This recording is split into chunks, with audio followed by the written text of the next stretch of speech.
Cloud-first strategies promise greater innovation, lower operational costs, and stronger security.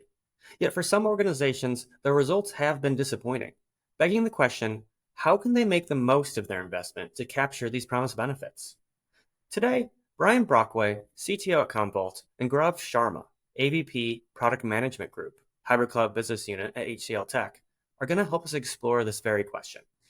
To get us started, Brian, Gaurav, at a high level, why are organizations racing towards the cloud, and what's getting in the way? Thanks, Chris. I'll take first jump. So I think it really kind of starts off with the whole nature of digital transformation. As more and more companies are transforming into a digital context to run business faster, the data flow is growing at increasing rates. So we're seeing really kind of the expansion across growth, scale, volume on a pretty sizable order of magnitude. And most increasingly, though, you're starting to deal with a context around flow. So as digital is being created, as digital has to flow to keep the business up and running, there's an even higher degree of risk these days of saying what happens if somebody starts to come over and interrupt the flow.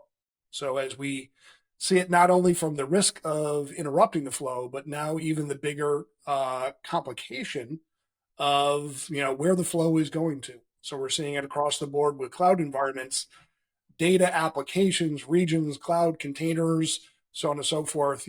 More complex and sophisticated applications are being used to deliver the digital content. But that's putting more and more pressure on the back end to make sure, how do we make sure it's protected? How do we make sure it's resilient? And more importantly, if something does go wrong, how do we recover it back into full use? And I think really, thinking of that context now, and that's where we're seeing a lot of organizations come over and self-assess to say a lot of the tools they've been using for years in the data centers, in kind of their static applications of the past are just really not up to the challenges of the new cloud environments. So you need some tools that are really kind of designed for this new innovations. How do we adjust to the flow? How do we find the flow? How do we map into it? Um, when we come over and we look for the new class of tools, there's also the biggest risk that we're dealing with these days. It's no longer the fat finger, I made a mistake, let me go back and revert the mistake. We're seeing now as digital businesses are becoming, more online as the day goes on, you're seeing an increasing risk of cyber threats. So criminal organizations coming over and saying if they can come over and capture, if they can hold your data hostage, you're now not able to conduct business anymore. So it's now a pretty catastrophic event. And this is really what's exacerbating a lot of the risk for organizations up and down the spectrum. The more that they use cloud to become more agile, the higher the risks are of somebody coming over and really interrupting yourself. And unfortunately, these days, I think the cyber criminals who are doing all this are after the data. They know if they can come over and they can attack and they can grab hold and hold that data in a ransomware type context, this is how they're able to come back over and really stall the business and hold you hostage. So really, in a lot of cases, this is the wonderful nature of cloud is what everybody's rushing to take a better advantage of. It's pulling with it a set of new risks that they have to come back over and also address in the back end. When you start to look at this, and it's not just a matter of building bigger, thicker walls and protecting your fortress, because as we're all seeing, no matter how deep the walls and how deep the moat is around the outside, there's never a guarantee of zero risk. And this is where more and more organizations are realizing cyber is something you have to deal with on a daily basis. Cracks will be found. This is where you have to come back over and say, do I have tools and methods that are up to the task of helping to come back over and deflect against some of the cyber criminals? Or more importantly, when they come over, they do exploit and hold my data hostage. How can I come back over and become much more resilient? So how can I identify the good from the bad? How can I put my business back up into full working order? And really, I think this is the increasing understanding and the, kind of the new mantra for resiliency, where people are realizing something is going to break and we have to design to how do we operate through the breakage and how do we get ourselves back into full working order again. Yeah, that's really interesting. Rob, do you have anything to add? Yeah, thanks, Chris and Brian. Uh, we believe that cloud is something that is very very strategic to our customers. It enables them to do the transformations, enables them to basically get to the outcomes that they are looking at, and essentially at the core of it is the data. So data is something, if it is being utilized properly, understanding what the data that an enterprise holds, what are the dependencies, how do you utilize it across the value chains, who has access to it, what are the policies. It really helps them to basically become more and more resilient once they understand that how the data is basically distributed, or how it is being generated, or how it is being utilized within their system. And then the risk that Brian was talking about in terms of, let's say they get breached, or they get hit, how do you recover it in the event of that data loss or that data breach becomes very very important to keep their business going. Now this understanding is also crucial in terms of when you want to basically optimize the performance. Want to look at the storage costs, you want to look at a very complex kind of a hybrid multi-cloud environments that most of the large enterprises are currently into by design these days. So the key point for questions is, the organizations is, are you really prepared for that? How do you look at your cyber resiliency? Are you looking at it holistically, or are you looking at it in silos in different pockets? Then the organizations also need to look at in terms of the response. So it's not only to detect and prevent, but your ability to respond is something which will make sure that you are able to get up to your feet, and you are able to net out the infected data from the good and quickly recover on top of that. I think that's something where you need to minimize downtime, get your business up and running. Rapid return to business becomes very very crucial in that. HCLTech and Commvault basically have worked on a joint offering as well. There's Vault Next, that is there, powered by Commvault Cloud. It provides first of its kind of capabilities in terms of our customers who can test the cyber recovery plans regularly. They can look at an on-demand kind of a clean room as well in the cloud. And we believe that this kind of an approach and strategy could be a game changer in a lot of situations where you want to combat the ransomware and those kind of attacks effectively. Yeah, so Gaurav, how can organizations overcome these barriers to set themselves up for success? So that's a great question. How can we actually achieve it? So we believe, one, the cyber resilience has to be looked upon from a holistic manner across components. It has to be a coordinated approach and strategy around your people, your process, your technologies, in terms of what you are consuming, how you are consuming, what are the processes you are going through, all of that. The second piece is, in terms of cyber resilience, is you have to assume at times that you will get hit at some point in time. Somebody will sneak past all your defenses and inflict a damage at some time, right? So the data breaches will happen, or some kind of data loss may happen, right? The key is, how do you respond, how do you orchestrate your response and return to business as fast as possible on that. And that is where some of these best practices, benchmarks, established policies, controls in a coordinated manner, which are validated and basically supported by automation, becomes very, very critical on that. We, together with HCLTech and Commvault, help customers map out, test out these strategies at the heart of what we do, right? We build joint offerings, we test, validate, and we make sure that the customer has something on the doorstep when they want to utilize something for building up these kind of solutions and strategies. We have partnered for very long to ensure that cyber readiness, resilience for our customers is something that we are able to do according to the environment that the customer operates in. It's no one size fits all.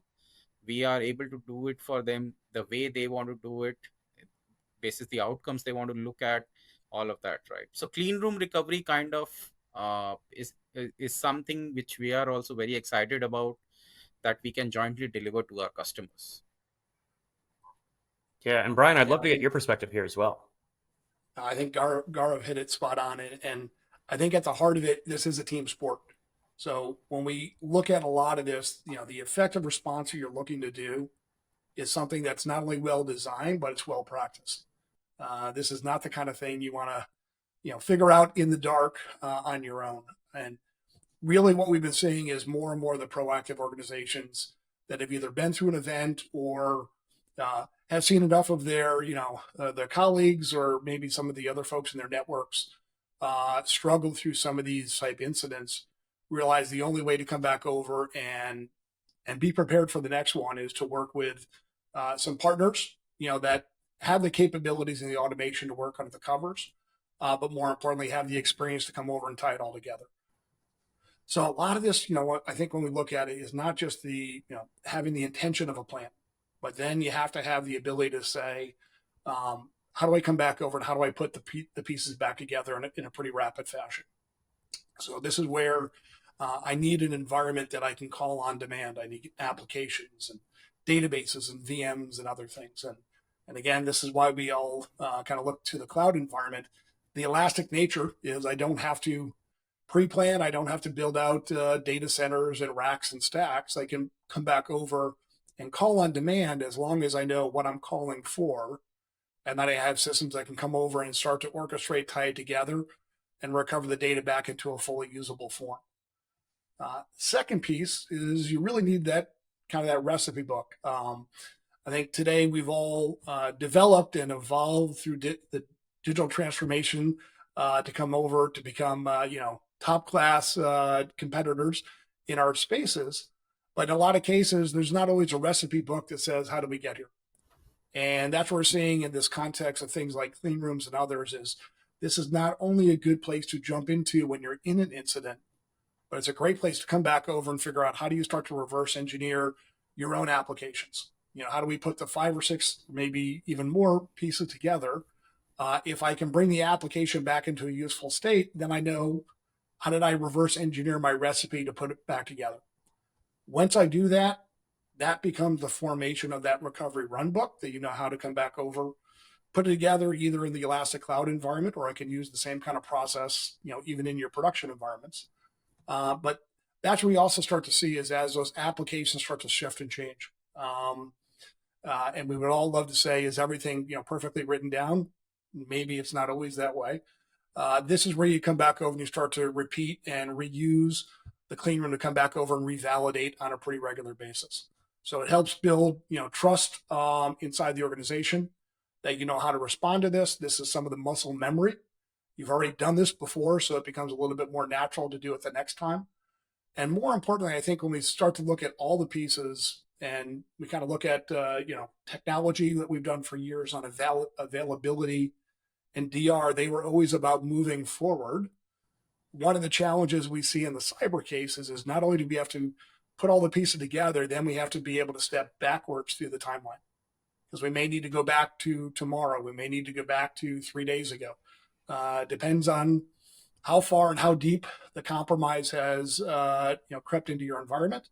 You may need to even go back. We've seen customers have to go back over 2 weeks worth of data sets to be able to pull the bad from the good, take the bad out, replace it with a prior good, and then get it back into a full working order. So really, I think together it's the automation, it's being able to come over, put those pieces together. This is where some of the AI and the other things come into play. They're not going to be able to do everything for you automatically, but guess what? When you start to do the exercises, you create the run books, that's where the automation comes back into play to say, how can you do it faster and easier on the next time you're doing it, whether you're doing practices or whether you're actually, in a deep incident type mode. Yeah, that's all really interesting and all great in theory. But Gaurav, do you have any practical examples of how HCLTech and Commvault can help organizations make this transition? Yes, we do. I think we've got Gaurav and myself have a deep list of plenty of customers we've had to, roll up the sleeves with in many cases. And this is really, I'm going to say there's those that have been doing things at different levels of the maturity curve. Those that have come back over to take that enterprise down approach, global organizations we see in a lot of our cases have, already adopted risk management into their regular operations. So they're some of the more proactive users that come over. They adopt this into their operations, and that's a nice thing. When you start to put these into place, it's not just about doing a better job. This is where you're able to come back over and really start to save operational costs, reduce your risk levels, as everybody's trying to do. But more importantly, how do we even reduce some of our spend levels and improve our SLAs? So we have a number, of customers. I know there's a number of case studies we have published between the two organizations, that have really come back over to highlight the collaboration and the working environment we do with the customers. We've seen, many of these come back over on their operational and CapEx spending. Look at reducing costs, by 40 to 50%. That's not only in your hardware, but that's in your software, that's in the operations, it's all the monitoring, all those other pieces in the back end. So we have to do this still while being smart around economics, consolidate, pay for the future by saving today. The integration that we're able to do on applications means your team doesn't have to have experts in 14 different areas. You're able to come back over, rely on the software and the solution to come over and understand your application context to say, how do we have to put back small pieces or put back the entire system? A lot of this is how do organizations come over and reduce technical debt. If you've got a team that has been scripting and putting everything together, and then any time anything changes, hardware microcode, software code, implementation changes you're doing in your environment, you have to go back over and revalidate the whole thing all over again. That's where a lot of the integrated approach that we take together in the Vault Next comes into play. So we've seen organizations come back over and cite, 30 to 60% cost reductions in that care and feeding. That's not only dollars and headcount saved there, but that's dollars and headcounts reapplied to other aspects of your business to say, how do you go off and, create net new things to go off and grow and improve. Beyond there, SLA improvement, the more you can automate into the business, the better you can come back over to, not only hope to achieve, but actually achieve and exceed SLAs in the business. I think this is what we're seeing a lot of focus come out of the boards these days, where they're coming over and asking, for harder evidence and harder metrics and harder measurements of, what's the real state of readiness and recoverability. That's where a lot of the capabilities and measurements and others come into play to help really kind of meet in the middle around metrics. And then I think most importantly, it all comes down to that downtime. So when you are looking at an organization that's gone through some of these events, those that haven't prepared are the ones that stay up in the headlines. Those that have prepared are the ones who are able to come back over and respond intelligently, reduce the downtime. We see customers come back and cite, those that have taken the efforts to prepare and do this. The next time they do one of these events, they're almost seeing a 50% reduction in downtime because they're able to respond, in a more programmatic and reactive approach. And I'd say kind of when we look at this all together, this is not just one or two use cases, that were snowflakes. This is a pretty common approach for both organizations coming together and really kind of taking an enterprise approach to customers, whether you are a global multinational enterprise or you're even a smaller environment who's looking to operate on more of an enterprise context. Yeah, Gaurav, do you have any stories that you would like to highlight here? Yeah, sure. Some great points by Brian. So, tons of stories. I think we've gone ahead and we've done this with a lot of customers of different sizes together. And cyber resilience is something which is a need of the hour across the board, across the verticals. So, I'm going to share, you know, a case study here in the insurance domain that is there. It's a leading insurance firm, global one, and with petabytes of data, and they needed to secure all their cloud endpoints, all of their data that was there. Their problem exactly was that they had backups. They needed backups to reduce their risk of downtime. If they were hit, generally FS is one of the sectors which get hit, pretty often. So there should be no data loss. They should be able to recover quickly, and they should be able to move fast. So basically, it was the risk of downtime and to be able to respond faster was something that they were looking at. The third thing that is now becoming more and more important ever is how do you make sure that you are more and more compliant to the regulations which are ever changing, and in different geographies they're different, right? So they needed to improve on their compliance posture as well. So uh, together with Commvault Cloud, we went ahead and we looked at their cybersecurity strategy uh, and resilience, basically in terms of the resilient zero trust kind of architecture, features for deduplication, all of that, anomaly detection as well. The unified platform which they got as a result of this implementation and the conversation, the single interface was able to provide them with an end-to-end visibility in terms of the data environment, the data management, backups which are there to assure on this. And then the arrangement was such that if the data needs to be recovered quickly following a data breach, Commvault Cloud could provide complete portability so that the data can be rapidly restored to production environments. It could be cross regions as well in terms of other sites if it required, and in terms of an orchestrated recovery plan which made sure that they had automation in place with all the intelligence as well. So rapid recovery and performance is something that they got as an outcome out of this implementation on that. The last point is on the solution itself. Being a SaaS delivered solution, this made sure that the client was able to lower uh, some part of their costs as well.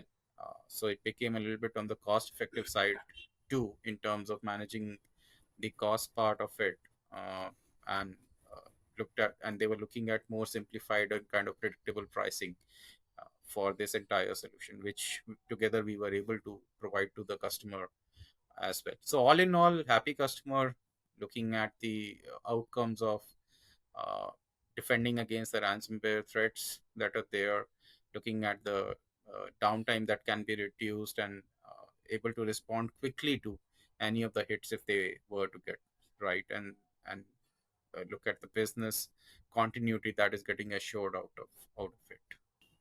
Fantastic. Thanks, Gaurav. We are running out of time for today. I would like to thank both of our speakers one last time for joining us. We had Brian Brockway at Commvault and Gaurav Sharma at HCLTech. Today, we had a great conversation on capturing the benefits of a cloud-first strategy.